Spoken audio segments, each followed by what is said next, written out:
مولوی نور محمد آپ کے طالب العلم تھے، فوت ہو گئے، اللہ ان کی مغفرت فرمائے۔ اور آج ہی مجھے میسج آیا تھا کہ میرے استاذ تھے، میرے شیخ تھے حضرت حبیب اللہ گمانوی رحمۃ اللہ علیہ، ان کے نواسے جو ہیں وہ آج فوت ہوئے ہیں۔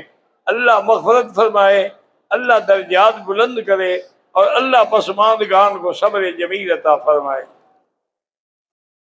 کہتے جی کہ ریشم کی قالین پہ بیٹھنے کا یا نماز پڑھنے کا کیا حکم ہے کوئی ہے؟ تو یہاں تو ریشم کی کوئی چیز ہے ہی نہیں، یہ آپ کو غلط فہمی ہے، یہ تو ساری سنتھیٹک ہے، ریشم تھوڑی ہے۔ ریشم تو اتنی مہنگی چیز ہے کہ ایک قالین لاکھوں میں ملے گی۔ وہ مردوں کے لیے پہننا حرام ہے، یہ تو نہیں کہ بیٹھنا بھی حرام ہے، پاؤں کے نیچے رگڑنا بھی حرام ہے۔ کہتے جی کہ ہم حرم میں ہوتے ہیں، لیکن اگر صفوں کا اتصال نہ ہو، میرا بھائی اتصال ہونا تو بڑی اچھی بات ہے، سنت ہے، لیکن اگر اتصال نہیں، لیکن اگلی صف ہمیں نظر آ رہی ہے پھر بھی نماز ہو جاتی ہے۔ امام مالک رحمت اللہ علیہ نے فرمایا کہ وَلَوْ عَلَىٰ جَبَلِ أَبِي قُبَيْسٍ، اگر وہ جبل ابی قبیس پہ کھڑا ہو اور حرم کی صفیں نظر آ رہی ہوں تو اس کی نماز ٹھیک ہے۔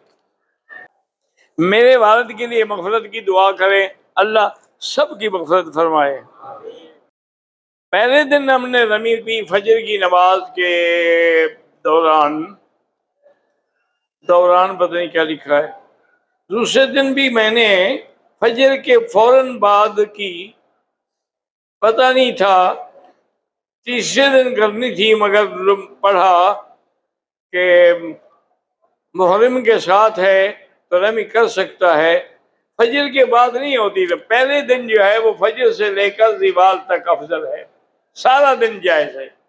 11 تاریخ کو وقت شروع ہوگا زوال سے غروب تک افضل ہے، پھر رات کو بھی جائز ہے۔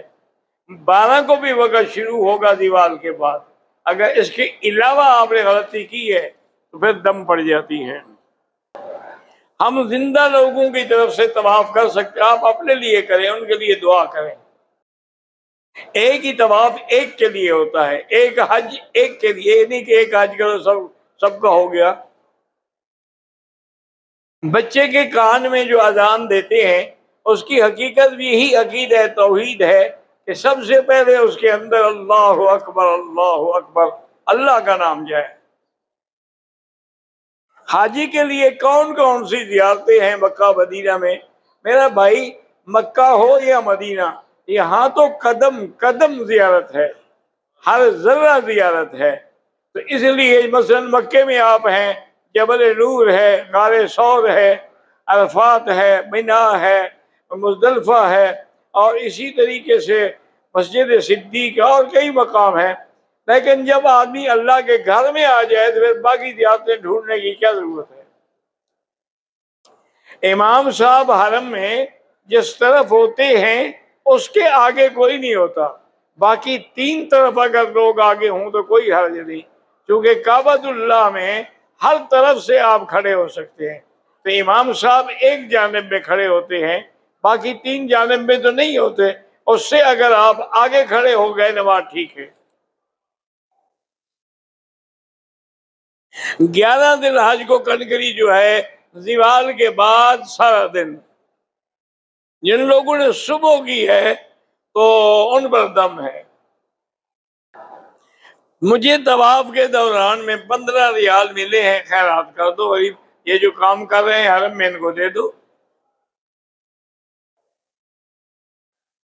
میرا بیٹا جو ہے محمود وہ بیمار ہے، اللہ شفا عطا فرمائے۔ میرا بیٹا ہے 7 سال کا ہو گیا ہے لیکن ابھی تک وہ بول نہیں سکتا، اللہ شفا عطا فرمائے، زمزم پلائیں، اور ہر نماز کے بعد 7 دفعہ سورۃ فاتحہ پڑھ کے خود دم کر لیا کریں۔ اگر نماز جنازہ میں ایک تکبیر سے یا 2 تکبیریں چھوٹ گئیں تو جب امام سلام پھیرے آپ جلدی جلدی اللہ اکبر کہہ کے سلام پھیر دیں، لیکن اتنا جلدی کریں ایسا نہ ہو کہ آپ کھڑے رہیں اور میں یہ چلی جائے پھر بعد میں اللہ اکبر کہتے رہیں۔ مشائخ صوفیہ سے بیعت لینا بالکل درست ہے اگر وہ صحیح معنی میں اہل سنت ہے اور کتاب و سنت پہ چلنے والے ہیں۔ موبائل میں قرآن فیڈ ہو تو پڑھنا بالکل جائز ہے۔ اب ہم نے 15 دن مکے میں گزارے تھے تو نماز پوری پڑھتے رہے۔ حج کے بعد ہمارا سفر مدینہ ہوا، 8 دن مدینہ طیبہ میں، اب ہم مکہ میں واپس آئے ہیں، اب کتنا دن باقی ہے تو آپ سفر پڑھیں گے۔ اگر صفا دوڑتے ہوئے 3 چکروں کے بعد عورت کو حیض آ جائے، اسی حالت میں صفا پوری کر لے، اس کے لیے پاکی کی ضرورت نہیں ہے۔ اگر احرام کی حالت میں دونوں ہاتھ خوشبو والی شیمپو سے دھوئے ہیں تو 2-4 ریال خیرات کر دیں۔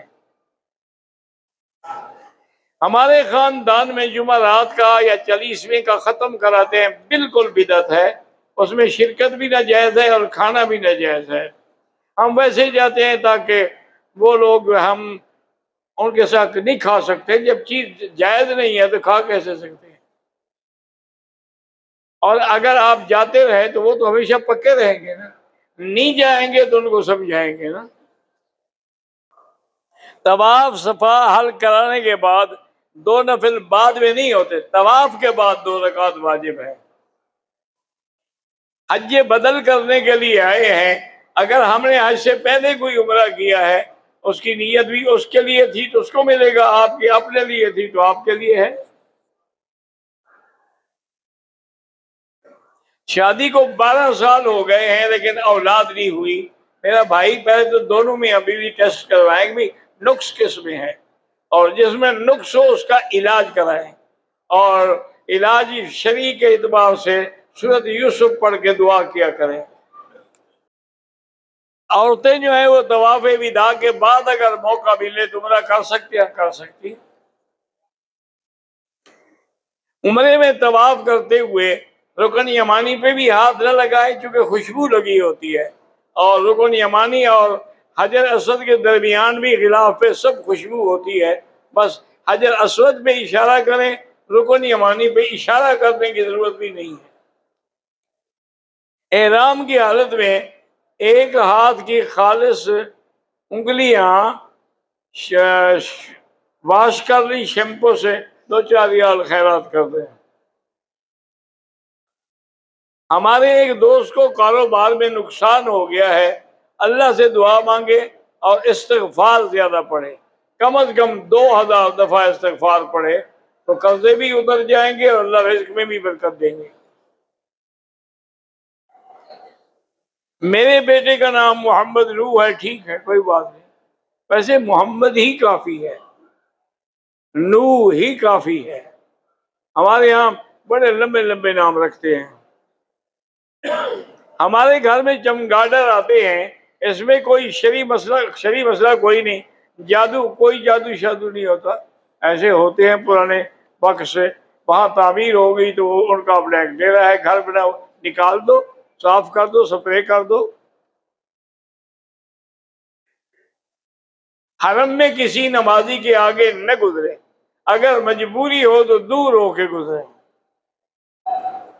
عرفات والے دن رات کے پچھلے پہر ہم عرفات میں گئے اور اس کے بعد فجر مزدلفہ میں پڑھی، نماز ادا کی، جمرات کی کنکریاں ماری، پھر طواف کیا، ٹھیک ہے، کیونکہ عرفات کا سارا دن اور ساری رات جو ہے وہ حج کا وقت ہے۔ بیٹا ہمارا ذہنی بیمار ہو گیا ہے، اللہ تبارک و تعالی شفا عطا فرمائے، فاتحہ پڑھ کے دم کیا کرو۔ ہمارا قیام عزیزیہ میں ہے، ہر نماز پہ نہیں آ سکتے، وہاں جو مسجدیں ہیں وہاں بھی پڑھو تو 1 کا لاکھ ملے گا۔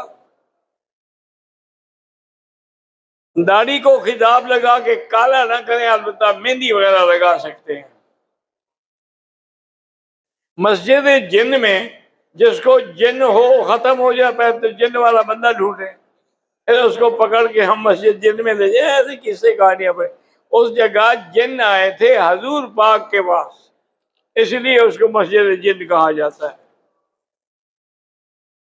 10 ذی الحجہ کو کنکری ماری، قربانی کی، حل کرایا، عزیزیہ میں رات بیوی سے صحبت کر لی، طواف زیارت بعد میں کیا، تو لازمی بات یہ ہے کہ آپ کو ایک بڑا جانور ذبح کرنا ہوگا، کہ طواف زیارت سے پہلے بیوی حلال ہی نہیں ہوتی.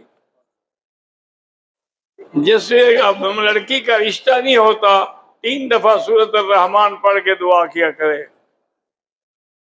مسجد نبوی میں 40 نمازیں پڑھنا فضیلت ہے، کوئی نہ پڑھ سکے تو کوئی بات نہیں. اگر عمرے کے طواف کے 2 رکعت ہیں، مغرب کی نماز کے بعد پڑھ لیں. طائف گئے تھے گھومنے کے لیے، واپسی پہ ہم نے عمرے کی نیت نہیں کی. بہرحال حنفی مسلک میں آپ یا تو لوٹ کے عمرہ کریں ورنہ دم دینی پڑے گی. آپ کو میقات ہے، عمرے کے بغیر کیسے آ گئے آپ؟ اگر عمرے کے طواف میں تیسرے چکر میں نماز شروع ہو گئی، نماز پڑھ کے پھر اسی جگہ سے چلنا شروع کر دیں. حج بدل کے لیے اس کو بھیجیں جس نے پہلے اپنا حج کیا ہوا، اور دوسرا یہ کوشش کیا کریں کہ اس بندے کو بھیجیں جو اہل علم ہو، تاکہ اس کو پتہ بھی ہو کہ حج بدل کے مسائل کیا ہیں. میری بیوی جو ہے وہ ایام معذوری میں تھی، ان کی پاکی 12 ذی الحج کی صبح ہو گئی، لیکن کم علمی کی بنا پر طواف زیارت 12 ذی الحجہ کو نہیں کیا، اس کے 2 دن کے بعد کیا. طواف ہو گیا لیکن ایک دم پڑ گئی کہ جب پاک ہو گئی پھر تاخیر کیوں کی. اللہ تعالیٰ کو کیسے پایا جائے؟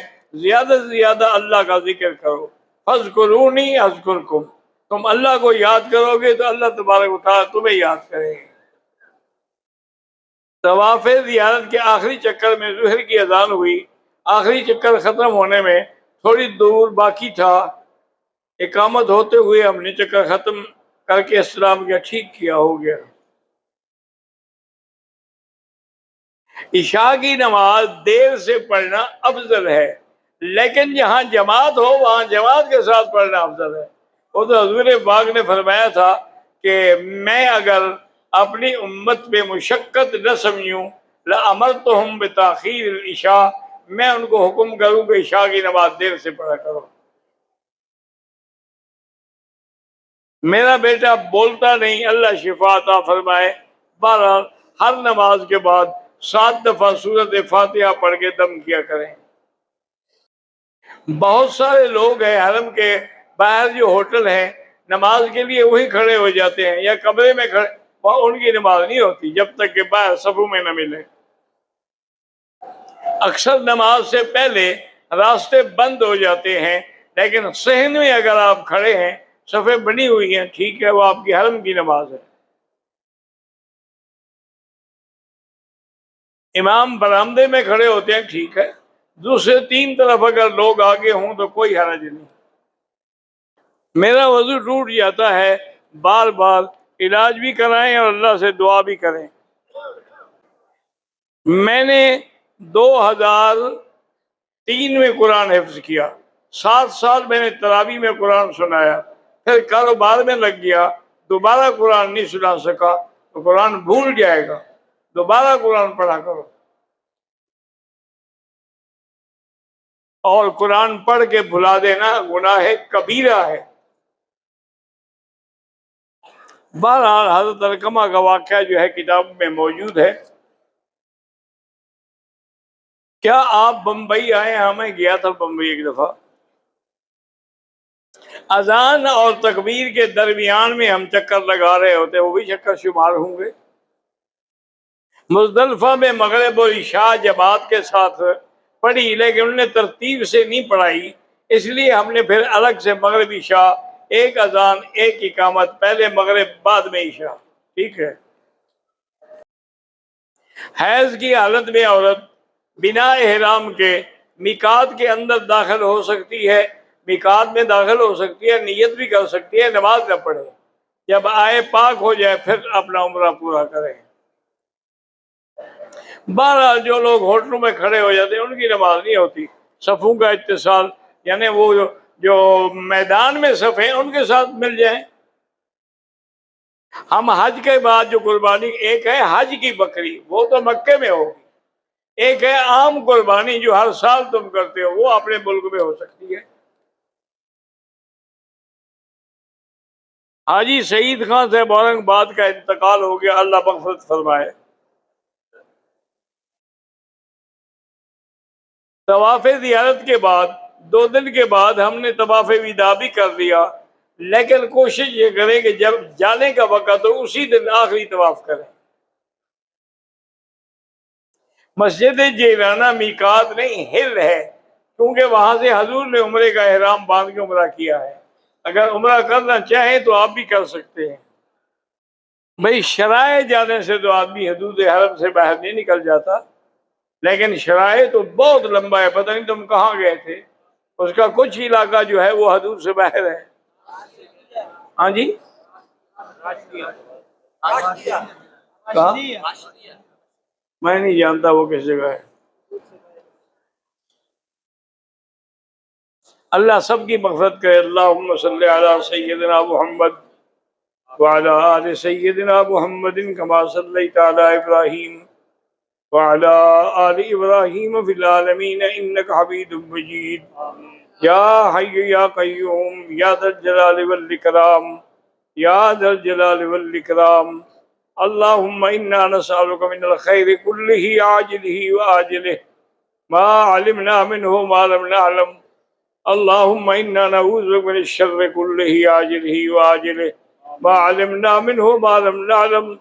اللہم استرنا بسترک الجمیل، اللہم استر عوراتنا، آمن روآتنا، خفف لواتنا۔ یا اللہ تمام آنے والوں کی حاضری منظور فرما، یا اللہ تمام آنے والوں کا حج عمرہ زیارت منظور فرما، یا اللہ سب کی جھولیاں اپنی رحمت سے بھر دے، یا اللہ کسی کو اپنے دروازے سے خالی نہ فرما، یا اللہ بیماروں کو شفا عطا فرما، بے حیاؤں کو حیا عطا فرما، بے اولادوں کو اولاد عطا فرما، بے روزگاروں کو روزگار عطا فرما، قرض داروں کے قرض عطا فرما۔ ربنا لا تؤاخذنا ان نسینا واخطانا، ربنا ولا تحمل علينا اصرا كما حملته على الذين من قبلنا، ربنا ولا تحملنا ما لا طاقة لنا به واعف عنا واغفر لنا وارحمنا انت مولانا فانصرنا على القوم الكافرين۔ ربنا آتنا في الدنيا حسنة وفي الآخرة حسنة وقنا عذاب النار، وصلى الله تعالى على خير خلقه سيدنا محمد وعلى آله وصحبه أجمعين۔